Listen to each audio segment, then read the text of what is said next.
cover all the topics, not all the issues, but we're narrowing down on starting out.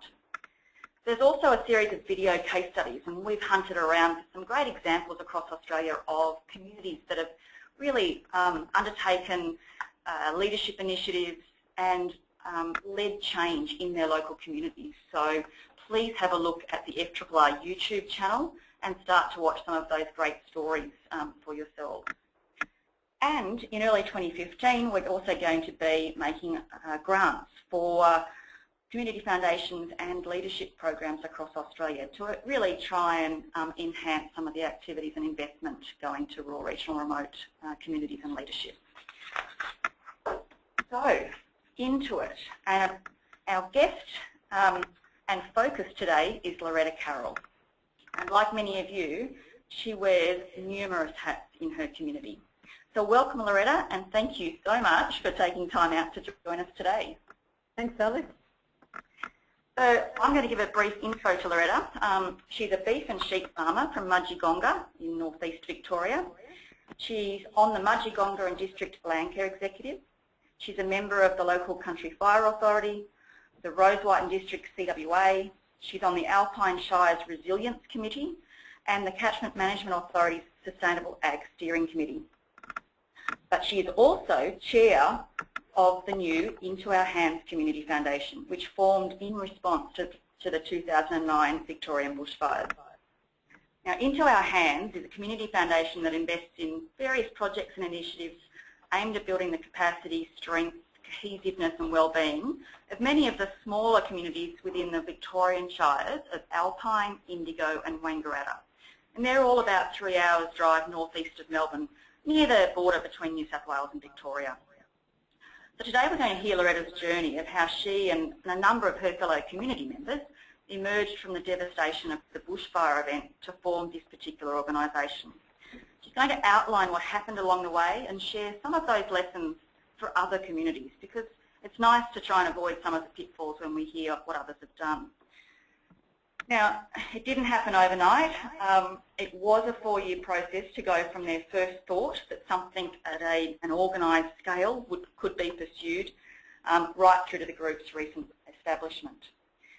And while the Into Our Hands story starts with the fires, there actually are lessons for every community across Australia in the journey that they've been through. So Loretta, we know that the 2009 Victorian bushfires was a catalyst to the group's formation.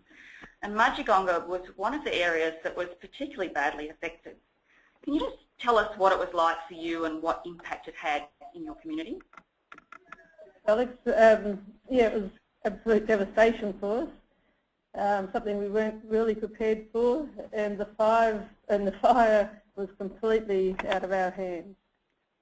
The enormity hit us at sunlight, or hit me I should say, at sunlight when I was confronted with the loss of my cows, the livestock, and I had to euthanize probably about 15 of them. The matters got far worse though when I discovered that our neighbours had been advised that 2 of our neighbours had perished in the fires, and that tragedy really put things into for me. Amongst all of that, there was the practicality of trying to contain my cattle. They got out onto the road, wandered through all the fences that were absolutely wrecked, and then of course we had to contain them, and I had to work out how I was going to feed them because I'd lost the hay shed and all my fodder. So obviously many other people and all our neighbours were in very similar situations, and some even worse, losing their homes. So it was, yeah, just the list goes on. So, look, it was undoubtedly exceptionally challenging and difficult. What happened in those first few days after the fires? The first day, or the following day, was just we were just in recovery mode. We were unaware of the broader impact, I guess you could say. Other community members were being burnt out the second day, and we weren't aware of it because of the thick smoke. So we're just getting on with what we could do ourselves and for our own families. The Hall Committee did swing into action probably, I think it was the second day, and they managed the donated goods at the hall. Organisations like Rotary, Lions Club and SDS, they came out and provided us with food and water. Some people didn't have water, and that was sort of immediate sort of stuff that happened, and it was just great. They're all local organisations, volunteers that were very quick off the mark to help us. They also, because the roads were closed, we had to pull together ourselves and really support each other. So, and also the CFA and DC, the fires were going for the following week, so they were kept very busy and private units looking after that area. Okay, so you really were working closely as a community and supporting each other. But what sort of things were you actually doing together, and how did you do that? I think on the Tuesday I was approached by the VFF if we could, and asked could I house the fodder depot. It was good access from the main road. So we did that, and because we had an active land care group, a very active group, used to meet monthly, we had all the membership lists of our members, and most of them of course were farmers. So we were able sort of to kick into gear pretty quickly as to who to provide the fodder to. And we had a team of people working at the fodder depot that was able to help us. The deliveries, there was a lot of work involved. And while we were, of course, while that depot was in operation, the people coming to pick up stock feed, or there's so much action there, people were calling in, and they also had brought their problems with them. So they had issues with fencing and access, water and communication. The phones weren't working. So there was a lot of issues growing very quickly, rapidly there, and so we were able to help those people out and just make, often it was just a phone call to fix the problem. And then when they kept coming, we decided to set up a small group and talking to each other, and started to tackle some of the urgent issues, such as the removal of the dead stock and bringing potable water in. And there was just a lot of anxiety amongst our community at the time. So it sounds like the community groups that were operating effectively, such as the land care group, where you were still meeting monthly and had the networks and the contact details, became the natural go-to group to basically get things happening. So it sounds like your local community was responding really well, but were you actually getting wider support from agencies, authorities and communities further afield? No, we felt we weren't, or we felt they weren't sort of listening to our issues at the time. And it sort of made us, we just felt we had to do something about it ourselves. So we began to gather the facts from community members. We called people, we emailed them, and we got details about livestock losses, building losses, and how much fencing they had burnt. And we just decided to get all that information together and document it. So it wasn't all about the problems. It was, I mean, we were looking at some of the ideas and solutions as well, how we could actually fix some of these problems. So at that time, we wrote, or while we were doing that, we were actually detailing all who was getting fodder, and that at the same time keeping a register of everything. So we were also detailing some of the issues that were arising as well. So we put it all into a report. We got together, about 6 of us or 8 of us got together one night, had a few drinks, and we wrote up a report and detailing all this information. And we had also gone to a fair bit of trouble getting statistical details of individual farms, so we could actually give costings, the costs to the individual farms on some of the issues that were happening, or some of their losses, I should say. And we took this, we ended up with the report, we took that to council and presented it to the head of the recovery operation. And I guess that was the start of providing that information and trying to get some support. Great. It's amazing what a couple of drinks and one evening with a few good heads together can deliver. Now, just a quick recap for latecomers who have joined the webinar. We're hearing from Loretta Carroll about the start and the emergence of the Into Our Hands Foundation that started as a germ of an idea back in 2009 post the Victorian bushfires, and took a number of years to get up and running. So, Loretta, it sounds like that initial report, which you guys did off your own bat in one evening, pulling together data, impact, costs to address those impacts, and some context around it. Sounds like it was a catalyst for quite a lot of things. And as I understand it, you used it really as a basis for not just dealing and connecting with agencies and authorities, but for interacting with a number of local groups to get them focused on tackling some of the immediate issues. Can you just tell us a bit more about that? Alpine Council came on board and helped us with the fire recovery, or the fodder depot. They had a person on, or we employed someone, but they helped to fund that, and also provided us with fuel, so that was very helpful.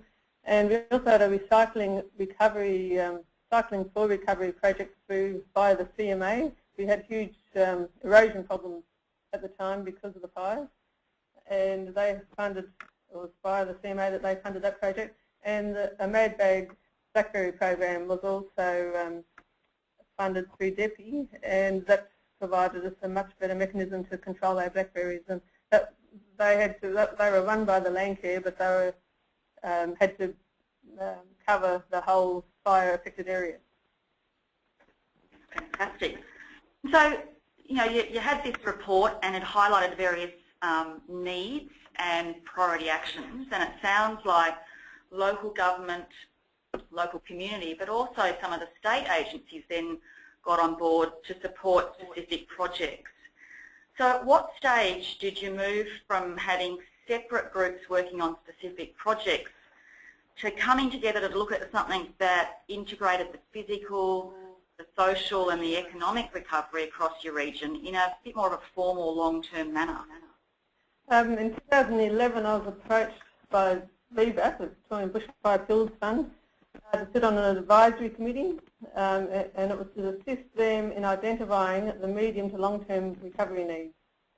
So they wanted us to make some recommendations, that small committee, to make some recommendations on the projects and proposals that we could produce or put forward.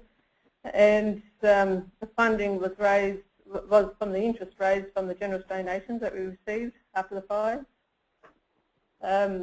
So I realised I needed some support from my area to be involved on that committee, so I set up an informal committee to assist me. And because we're going to have some consultation, so what better way than to have another committee? And the VBAP and that committee organised a forum, which was professionally facilitated, which I thought was important at the time. We invited residents from the area, of course, and also local council staff, councillors, as well as agencies such as the community, health, primary industries, rural financial councillors, and the list goes on, Victorian Police and SES. We also asked everyone to think broadly and think of the big picture, and we came up with at that forum we came up with a 13-page document to with all the ideas that people came up with. So it was a very good forum. And the committee then worked with the local communities to prioritise those ideas. Okay. So post the fires, there was 2 years of specific project-based recovery work, and then your involvement with the Victorian Bushfire Appeal Fund and that advisory committee was a catalyst for you to then set up a bit of an informal network to communicate and engage across your region, and to organise a forum to look at common issues. So it sounds like, Loretta, that you were really focused on the right things that are so critical in building social capital. So building your strong connections and strong relationships both within your local community and across communities within your region. And it sounds like you're linking communities across the region and linking with various agencies and decision makers. So even probably without knowing it, you were doing the activities that are critical in building social capital and strengths within your community. Now, for those of you who have been listening, Loretta Carroll that's been talking, who is the current chair of the Into Our Hands Foundation in North East Victoria, talking about the journey over the last 4 years to create this organisation that's really focused on long-term community viability and disaster recovery. Sitting alongside Loretta in North East Victoria is Catherine Marriott, who's CEO of Influential Women. Now, Catherine is a former RERDC Rural Woman of the Year, and she's done an enormous amount of work in rural, regional and remote communities across Australia and overseas, helping groups to build connections and build social capital. Catherine, from what you've heard from Loretta's story so far, can you share an example of how another community has built such relationships and networks and had impact? Yeah, absolutely. Thank you very much, Alex. It's so inspiring listening to people like Loretta, who are everyday people who step up when the need presents itself. And I guess having travelled a lot across Australia, I see communities that are pulling together all the time to do amazing things, and you don't necessarily have to have had a crisis. Obviously, you know, the community of Mudgegonga and the catchment that that's involved in has, you know, pulled together after the fires. But a group that I've been involved in has been the Minginoo Irwin group. So basically, they had a need and they then developed a goal. They formed connections with stakeholders that they knew would be a positive impact on them and that they could give value to. They then had to focus on maintaining strong networks and developing an outcome. So the Minginoo Irwin group was formed by 2 smaller land care groups, and they recognised that by working together there was a lot more power in that. And their goal was to increase farm productivity and make it a really great region to live in. So the next thing that they did was they formed connections, but they wanted to make sure they had the right stakeholders. So they looked at who they could engage with politically, socially, environmentally, economically, and then also who they needed to bring on to improve skills. So they did that. They got involved with some government research projects. They involved some industry like GRDC and obviously the farmers from the local region. And they started in 1995, and from there the farmers have all pulled together, and by working together they actually now run over $1 million worth of agricultural research projects for that community in that area every year. So by forming connections and strong networks, as Loretta has done here in the Mudgegonga catchment, you can do absolutely phenomenal things, and I think it's an absolute credit to you, and the important thing is that anybody can do it. Brilliant. Thanks, Catherine. So, Loretta, it's been a time-consuming and long journey, and up on the screen now people should be seeing a bit of a flow of what happened when. So the fires in February 2009, and then community consultation in a more formalised sense taking off in June 2011. Post that community forum, can you just tell us what happened next? Well, from the consultation that we had at the forum and the follow-up consultation meetings around the areas, came up with a list of 5 priorities. The first being the establishment of the community foundation. That was the highest priority. And then we decided, because that was going to take a bit of time to set up, we wanted to look at some more immediate issues, some more immediate problems. So we looked at 4 other projects. One was water hubs, setting up tanks around the community hubs, and boards, which would be an ongoing action for us, or support for us for fires and emergency use. And also a whole of community landscape project that sort of included a wide range of environmental projects. And we're at the moment, we're almost finished a historical journal, which will be very good for our communities to see what the historical areas in the past. And also a ladies' facility in Dedering. That was change rooms, a toilet facility, first aid room, and just to help the ladies over there with their sport and netball, for the netball team. and the quilting project to assist connection between the communities and engage in the local children. So we formed working groups to help us get costings for those and quotes, and before applying for the funding to implement them.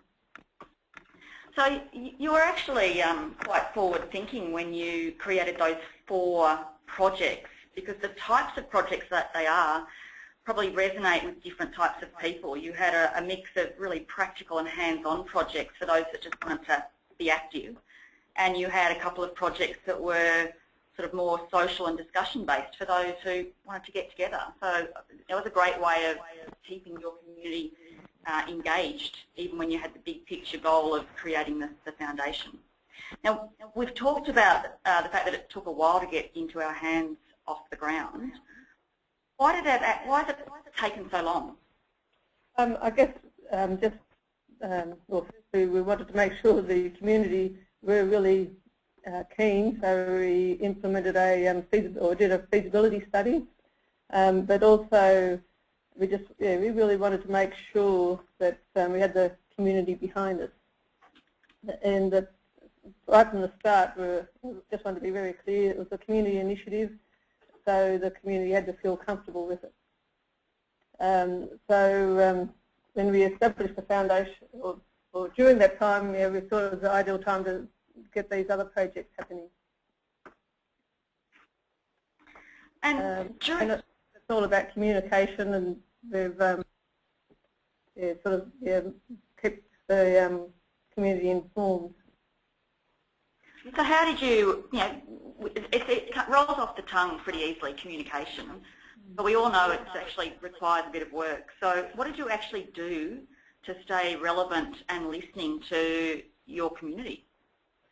With the feasibility study, we went around visiting all the different communities. We had a person on board doing all that, and just got all the feedback from them. We've also provided feedback to our communities through our local network, and the foundation itself now has got a newsletter happening. So, and we've also, from the beginning, we set up a website, so we've kept that website updated, and used the local papers. Okay. So I think one of the key messages that we've been hearing from you is that these things take time, and patience is key, as is persistence, and that there is a right time for everything, and if you are persistent and patient, it can happen. Catherine, have you got anything to add on this one? Yeah, look, Alex, I really love the, that in order to get success, you need persistence and patience and time. And I think it's really important that with persistence, you're not just running around like a little ant, hooning around, sort of doing all sorts of things, being busy. You need to be persistent, but persist at the right things. I think patience is really important because, as Loretta said with the fires, there's lots of things that are actually out of your control. So, and if you understand people, you'll understand that people actually work at different paces. So, sometimes you have fast-paced people, and then you've got people that are a little bit more slow-paced. So it's about having patience and understanding that people operate at different levels. And if you want to pull the most out of your community, then patience is absolutely key. And I think with regards to timing, as time passes, things change and the needs of a community will change. So as time passes, we need to have the capacity to be flexible with our goals so that we maintain relevance. So I think with regards to success, if you've got persistence at the right things and patience with your team, and couple that with time and flexibility, then you've absolutely got success. And look at Loretta sitting next to me, who's a gorgeous example of that. Brilliant, great insight. Thanks, Catherine. And look, we were just talking about success factors. So let's move on to talk about another key success factor, which is people, and people with a whole range of different skills. So Loretta, what skills did you actually identify that you needed in your support group to get this up and running, this idea? Well, I didn't know everyone across the fire-affected areas, and so we really needed to get those, we wanted a variety of people, but for the skills, it was more people skills, I guess, people that were key in their community and people who were aware of what we were trying to achieve and had those contacts and had those networks. So we wanted farmers, of course, because we're a rural farming community. We had 4 on our committee, and we had a hobby farmer, Paula Pippin's our current secretary of the board, and she did a lot of work, great work, got the expertise, lecturer, and also a land care coordinator who had a good feel for the community as well. So we had a good cross-section of the community, from the community, I should say. Yeah. So it sounds like you really had thought through a bit around a mix of skills, the networks that they had and the geographies that they came from, which was great, smart work. Yeah. Now you did just identify that you obviously needed a broader range of skills in the committee to make it as effective as it could be, but it's really a bit more than that. So if I can turn specifically to the subject of leadership, you mentioned earlier that you ran some community training, which was about leadership and governance. And from an FRRR perspective, we responded and supported communities post the 2011 cyclones and floods across the east coast of Australia. And where communities had a depth of local leadership and networks, we saw a marked difference in those communities' ability to self-organise, prioritise, respond and articulate their needs so that they were being A, heard, and B, their needs were being addressed because they had articulated them, they prioritised them, and they had the networks to ensure that they were founded in evidence. And from an organisation perspective, FRRR saw a marked difference in those communities that had that depth of local leadership. Loretta, why did you actually feel it was necessary to run the training program in your community and not just for your committee? Well, we had 9 communities affected by the fires, and I certainly didn't know everyone in the communities, and we hadn't previously worked together. So we needed to get more people involved, and we felt that the training would upskill and build the confidence of all of us. And there's also a practical thing to do to, because we were going to be, once the foundation was set up, because there was going to be granting, we just wanted to help people to be more confident in putting in applications for the grants and do the planning and the writing and work together. Like just, if they can get their heads to work together, teams of people working together, you're going to get a lot better outcome. The whole skill base is very important for succession planning too. People don't want to stay on committees forever. They want other people to come on. It can be very frustrating when you're knocking on doors and they all close them. So we just wanted more people involved and be, rather than the usual suspects. So the training played a major role in linking those people and gave them a lot of confidence, I think, to kick start. Fantastic. So you had about 35 people who actually completed that training, which created an amazing pool of talent for you to then draw on for both the Into Our Hands Foundation and other community organisations. But what did the training teach you personally, given how much you've put into this? What did you take away? It just gave me a lot more confidence because I'm not used to talking in public, and I always get one of the other committee members to do that. So I'm finding it a bit tricky, this job here. Prefer to be talking to a cow in the paddock, actually. Anyway, it's just important to try and build that confidence, I guess. When you're trying to get people together, you just, I suppose as you mentioned before, you've got to be persistent. But the communication between the different communities is so important, and it's very empowering when you get people talking together and helping each other. You sort of feel as if you can certainly get a lot done, and we've done that. But also setting up just the dynamics of how groups work, the personalities. It sort of gives you a little bit more confidence working. It gives you a bit more understanding of the different personalities within your community, and we've got so many skilled people out there with a lot of expertise. If you can tap into that skill base, yeah, we just need to do a lot more of it and take advantage of the people that are out there because they've got great ideas. Now, that's very true, and if any of you on the webinar have a look at the YouTube clip of the Newstead community, you will see that they actually did an audit of skills across their community. So they captured the skill base that people had within their community so that they could draw upon that for various projects.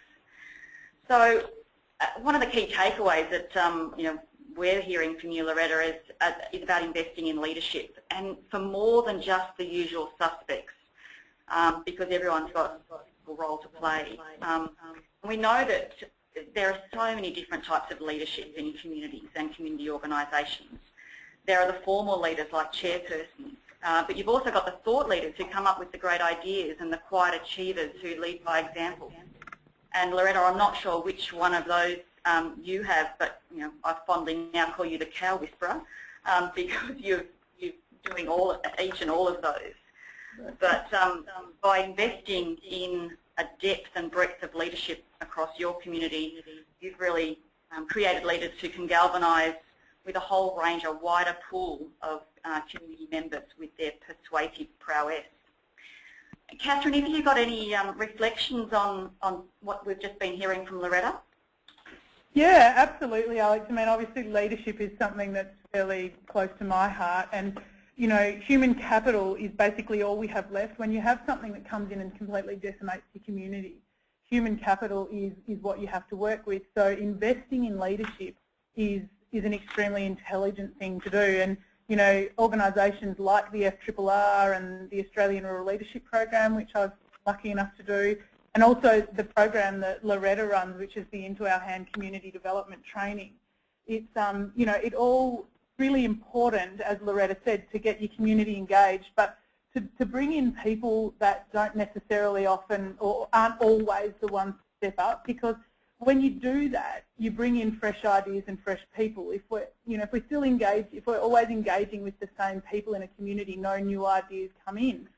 And it's also really important for succession planning. I think one of the most important things in leadership is to, as you said, recognise different strengths in people, because if everybody is the same, if you've got a room full of leaders that are all doers, then who's sitting back and doing the planning, who's doing the thinking, who's doing the researching and the networking? So by recognising strengths in your team through investing in leadership training and developing some self-awareness in the team, you build self-confidence. And I think if people are confident within a community, then they are much more likely to contribute.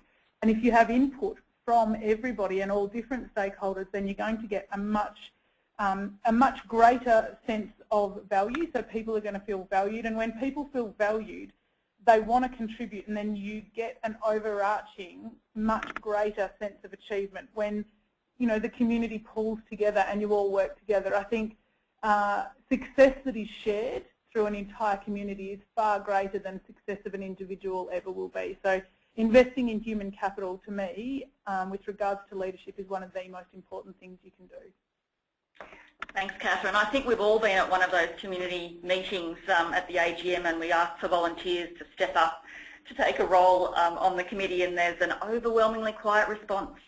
But Loretta, it sounds like you offered something to people without necessarily asking for them to have to step up, and that training and development built some confidence in them, so that hopefully next time you asked for volunteers, there was a slightly louder patter of footsteps as they rushed towards you to take up that offer of taking on a role within the organisation. So let's recap a couple of the lessons that we've heard from Loretta before we move across to some questions. We know that the key building blocks of social capital are building connections within your communities and across communities, and that networks with key decision makers and influencers are absolutely critical to helping achieve change.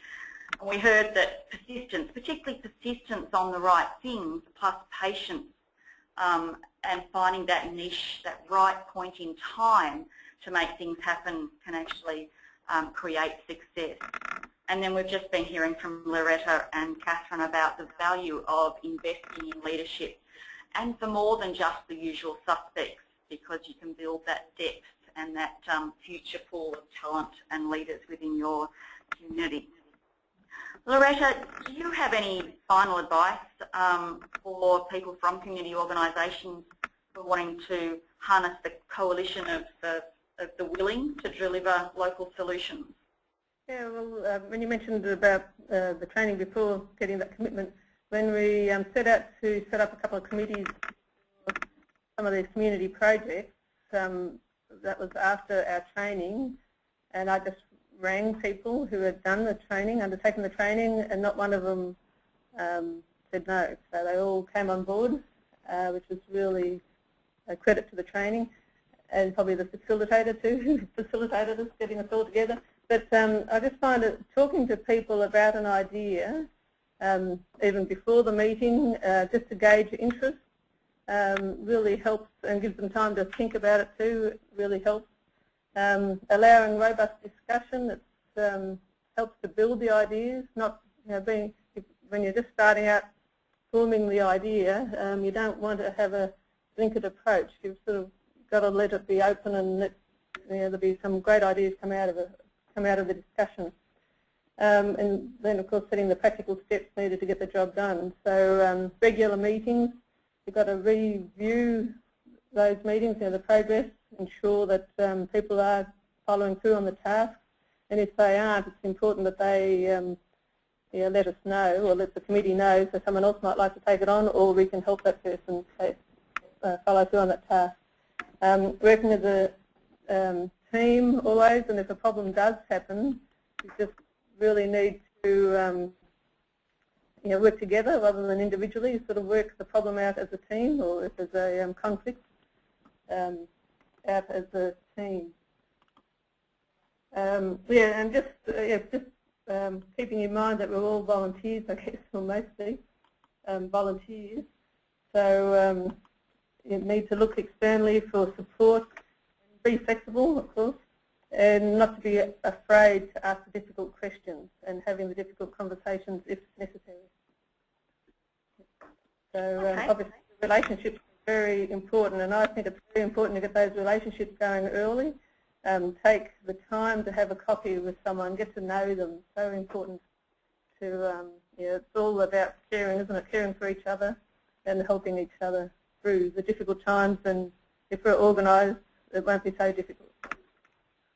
And also, except that there's going to be quite a number of times of chaos when you're setting up things. It's pretty chaotic at times, but you just accept that, and things will settle down and work better in the long run. Fantastic. Okay, thank you, Loretta. It's been exceptionally insightful. Now, we've got 10 minutes before we wind up, so we've obviously got some good time for questions now. We've got a couple that have come in, but if you've got questions, please post them now. And if we can't respond to them immediately within the time frame of the webinar, we'll actually work with Loretta and Catherine and get back to you with some information afterwards. But our first questions come from Suzette, who wanted to know immediately after the fires, what was the most important communication channel that you used? Probably people calling in. A lot of people didn't even get into town, or roads were blocked, I suppose, but yeah, we just couldn't get around for whatever reason. And that was word of mouth. A lot of us didn't have radios, and that's where FRRR came in. They did a great job. We put in an application to provide radios to the communities after the fires, and now we feel so much more confident. Everyone's got a radio in their house, and if that person sells out, well, they leave the radio there, or we get another one for that community, that person. And we've done training to help us with that radio. We've got radio hubs, and yeah, it just really helps. If the phones do go down, you know you've got contact with each other. Fantastic. We had a similar question from both Andrea and Robin, who wanted to know what topics you covered in the training workshops. Well, personalities were one of them, how to accept, or not how to accept, but how to recognise the different personalities and not get upset when there might be someone very quiet in the room, and at the very last minute they'll say, but what about this? Well, that's their personality, and we just need to be a bit smarter and make sure we give everyone an opportunity and encourage them to talk early in the meeting and get all those ideas or suggestions out, and then just move on. And you just got to be mindful. You certainly want to listen to the quieter ones. They're often the quiet achievers, and we also just want to accept people the way they are, I guess. Fantastic, thank you. We've got a question from Heather from Ipswich. How did you, and this is a question that many of us will have some familiarity with, how did you manage the tension either within or between the communities within your region? We did have tensions. There were some communities felt, I think because we were really organised in Mudgegonga, there were other communities that felt we were getting all the attention. And so we just had to be very mindful of that and be very equitable. We documented all the fodder where it was going. And if someone thought they weren't getting enough, it was often what they call bushfire brain, or when there's issues, it could often be something like that. But you'd look at the figures and you knew exactly, if they were right, you'd make sure they got some more. And that happened across the board. It wasn't just a fire depot. You have people suffering anxiety or whatever, and you just got to be very mindful of that and try and assist them where you can, and people are assisting us at the same time. So it can happen, and I think when you have department people too visiting, they're a bit aware of all these sort of things, so that they can support those areas. And trying to work with a common goal, I guess. So you realise you're understanding, I suppose, of all the issues that are arising, and we just got to try and deal with them as they come. Okay. We've got another question which I might actually direct to Catherine. One of the questions came through was, what are the key things to include in a leadership program? Yeah, thanks, Alex. I think the understanding different behaviour types is huge, because if you can understand yourself, you have an increased self-awareness, and when you understand yourself, it brings self-confidence. And it breaks down a lot of frustration. So I'm a very big picture thinker, and when I used to work with people who are really detail focused, I used to get quite frustrated, whereas now I actually celebrate those people because, they bring a strength to the group which the group needs that I was fundamentally seriously lacking. So, behavioural awareness, as Loretta said, is huge. I think communication and effective communication is another really key part of a leadership program, because clear communication allows you to have those difficult or crucial conversations, but have them in a safe way. So communication coupled with behavioural awareness creates a really beautiful space for safe conversations to happen. I think also there needs to be some work on understanding team dynamics and the difference between leadership and management. So that is also very important. Sorry, I just had a moment of lapse there. I think also, just another last thing is understanding corporate governance and the role that plays in setting barriers, and also engaging with government and applying for grants and things are very important skills in leadership programs. Yeah, okay.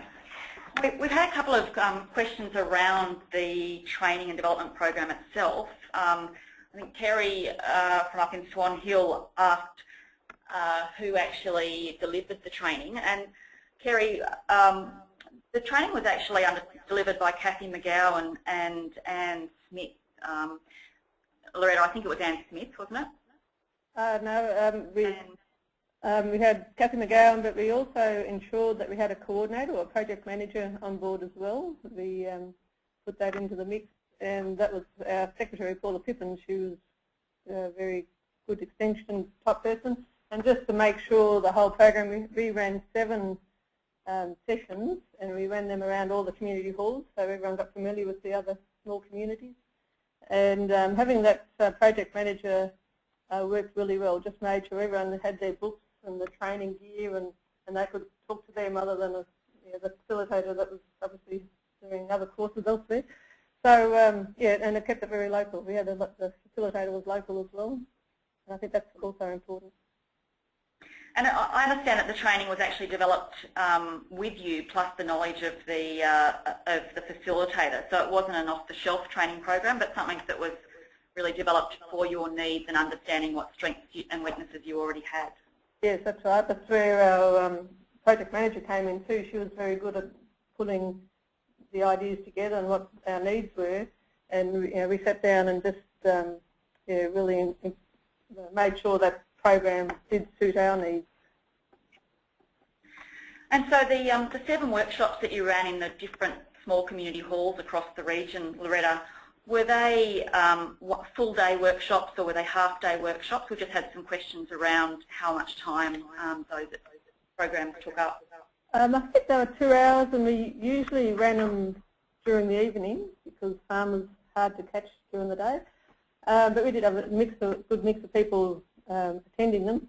But we also ran a couple of day programs where we got outside people who were talking about foundations or whatever. I think one program was called Who's Who in the Zoo. Just people that were department people or whatever, they could come and tell us what they were about and just provide us with further support. Great. And Pamela, I think from up north, asked about who funded it, and I can answer that it was one of the FRRR programs that stepped up and provided support for the local leadership and training program that was delivered via Loretta's group. So Loretta, were you accessing financial support from any other sources? No, it was all from FRRR. So it was a very good program. Right. And Loretta, one of the questions that's come in from Debbie is about how you are continuing to support people post the training. Actually, interestingly enough, I sometimes have people ask me that undertook that training, when are we having the next session or what are we doing now, and we haven't actually followed up. We had 2 training sessions and they sort of felt that we should try and keep in contact and maintain that, but yeah, we haven't sort of sought further funding. It's probably something that we could look at down the track. Yeah. Fantastic. And so for anyone who is interested in learning a bit more about community leadership programs, Victorian Regional Community Leadership Program is a great example and model to have a look at, and I understand that that model is also being applied now in regional Queensland and some parts of regional New South Wales. So it's a great place to have a look at for content and the design of leadership programs, as well as having a look at the Into Our Hands Community Foundation website. So we're going to now just put up a slide that's got a couple of those contacts on it so that you can follow up and have a look at Loretta's organisation and have a look at the YouTube clip from the Newstead community. And we'd really like to encourage ongoing dialogue with any of you that we haven't been able to answer questions that have come in. There's a couple there, so we will follow up with you and respond to your questions. And I'd like to now promote the next webinar that we've got on. That's the second webinar within this Circle program. And if you've got great ideas and great people and you've worked out what you want to do, the next step is show me the money. And so we've actually got a webinar coming up with Patrick Moriarty, who is Director of Training and Development at our community. And it's all about seeking funding. You've got the idea, you've got the people to take it forward. How can you actually get the cash to make it happen? So that might be an interesting one on the 10th of December. So it's a slight reprieve before you go spending all your money for Christmas gifts. Same time, 1:30 p.m. Australian Eastern Daylight Savings Time. Please, before you exit the webinar, because we have just clocked over our 1 hour, we'd really appreciate you taking 30 seconds to complete our short survey, because as I said earlier, this is our first ever webinar, and if we can get your feedback as to how to do it better, we'll certainly be taking all of that feedback on board. So if I can, please, from all of those who have been listening across Australia, thank you very much to Loretta Carroll, and thank you very much to Catherine Marriott for your insights and your honesty in sharing the journey and the highs and lows with us. And I certainly hope that everyone's taken a piece of information, advice, or example back with you to be able to reflect on and benefit you and your local communities. Thanks very much, everyone, and I look forward to having you on board on the 10th of December. And feel free to contact us at any other time at FRRR. Thanks all. Bye.